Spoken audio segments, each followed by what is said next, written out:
শীতকালে শীতের পিঠা খেতে কতই না মজা, আর তা যদি হয় রসে ভরা।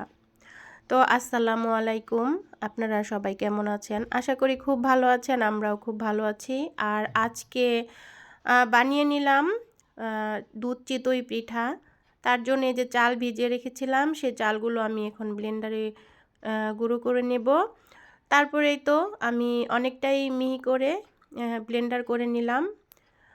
তারপর এই চালগুলো কিন্তু গুঁড়িটা দিয়ে আমি পিঠাটা বানিয়ে নেব। তার জন্য আমি এখন লবণ দিয়ে কিন্তু ব্যাটারটা একটু গলিয়ে নেব। আর আমি যেহেতু দুধ চিতই বানাবো, তাই এর জন্য এই যে শিরাটা জাল দিয়ে নিলাম। এখানে মিঠাই দিয়ে শিরাটা জাল করে নিলাম।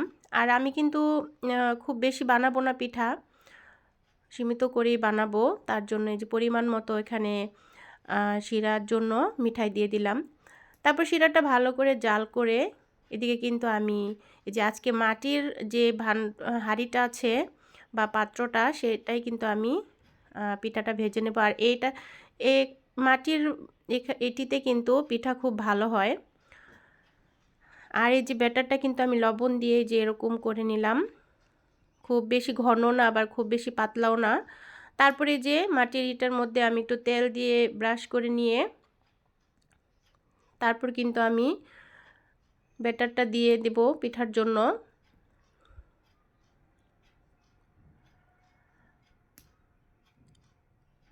তো বিসমিল্লাহ বলে পিঠাটা দিলাম। আর এটার কিন্তু আমার মাপের কোনো সরা নেই, তাই আমি এই সিলভারের এটা দিয়েই ঢেকে নিলাম সসমানটা দিয়ে।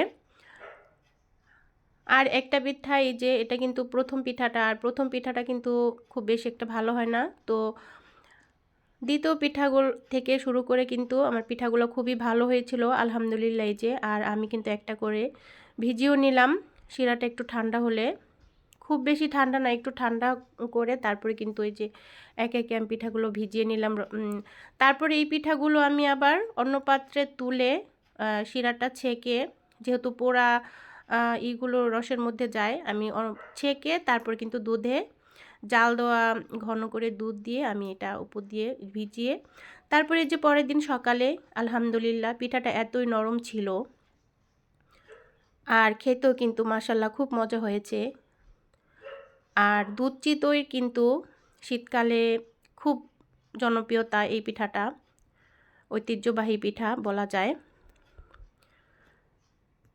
আর আমার ছেলেরাও কিন্তু খুব পছন্দ করে। আর আজকে এই পিঠার জন্য কিন্তু আমার আম্মু আসবে, আম্মুকে দাওয়াত দিয়েছি। তারপর আম্মু আসবে। আর আমি কিন্তু এই যে পিঠাটা খেয়ে নিলাম, আমি আর রাতুল। রাফি কিন্তু কোচিংয়ে গেছে, রাফিও পিঠা খেয়েই সকালবেলা পড়তে চলে গেছে। আর এই তো আমার বড় ছেলে খেয়ে নিল পিঠা।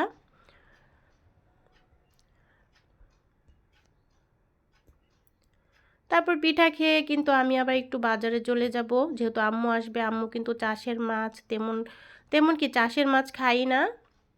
তো আম্মুর জন্য একটা শোল মাছ নিয়ে আসলাম, বড় সাইজের দেশি শোল। তো আম্মুকে বললাম যে তুমি রান্না করো। তো মায়ের হাতে রান্না বলে কথা, তো আলহামদুলিল্লাহ আম্মু কিন্তু এই যে রান্না করলো, আমি একটু ভিডিও করলাম।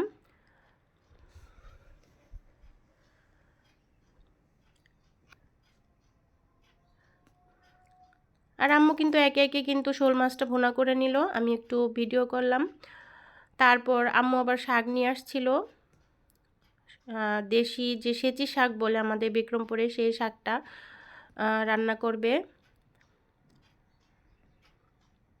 তারপর বাচ্চাদের জন্য, বাচ্চারা কিন্তু এই শোল মাছ খায় না, বাচ্চাদের জন্য আবার রুই মাছ ভুনা করেছে। তারপর টমেটোর ডাল রান্না হয়েছে। এই যে আম্মু কিন্তু টমেটো ময় মশলা দিয়ে সব কিছু দিয়ে এখন কষিয়ে নিব।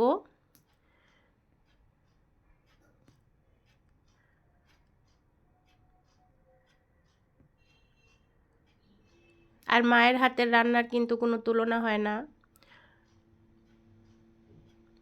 আর এই যে শাকটা কিন্তু ধুয়ে রাখলো, এই শাকটাও রান্না করবে। আর এই সেচি শাকটা কিন্তু অন্যরকম একটা ফ্লেভার, খেতেও খুব মজা লাগে।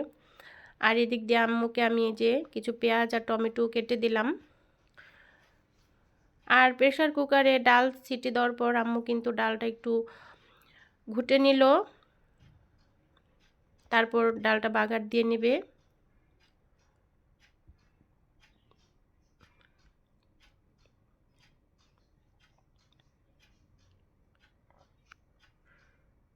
তো আমার ভিডিওটা যে দেখছেন অবশ্যই তার জন্য শুভকামনা। আর দেখা শুরুতে অবশ্যই একটা লাইক দিয়ে পুরো ভিডিওটা দেখবেন। আর যারা আমার চ্যানেলে নতুন অবশ্যই চ্যানেলটা সাবস্ক্রাইব করে পাশেই থাকবেন।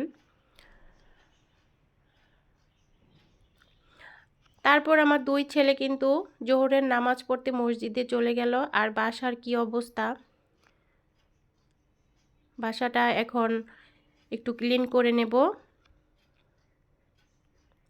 বাসাটা খুবই অগোছালো।